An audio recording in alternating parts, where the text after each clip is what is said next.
We are back on this 2017 Bolt, and this particular evaporator, and as you can see we're cold right there, this particular evaporator likes to leak when it gets cold. It doesn't like to leak when the evaporator was warm. It still had pressure in it. It had 100 grams of refrigerant in it, and there was nothing to find. I was looking for leaks for a while there, and nothing visible, nothing by leak detector. Now, watch what I'm going to do right here. Now that this has been running for like 15-20 minutes, the evaporator got really cold. When the evaporator was hot, it wasn't leaking. But now that it's cold, check this out. Up one, down one. There we go. Bingo! You see how I just did that so fast? I just went on, off.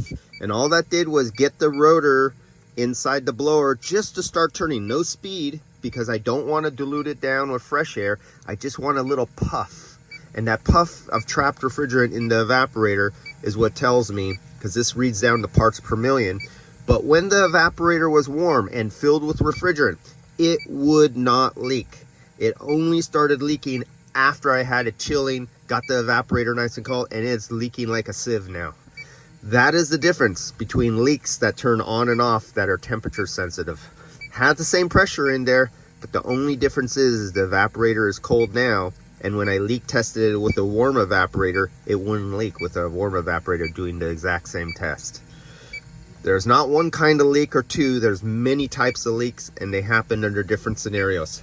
All right, guys. That was the learning experience for today, but it's a good working system. As you can see, we got cold right there. It's all frosted and everything up there from a condensation.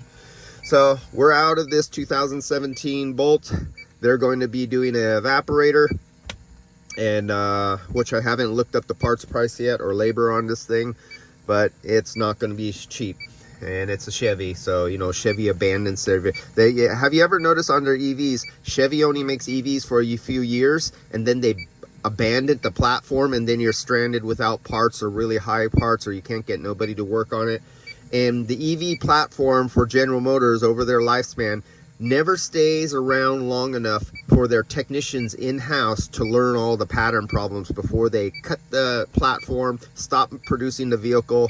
And then guys, you know, like everything, they guess how to repair things, and they replace a lot of parts that aren't needed in the first place. All right, guys, I'll see you. Don't buy a Chevy EV.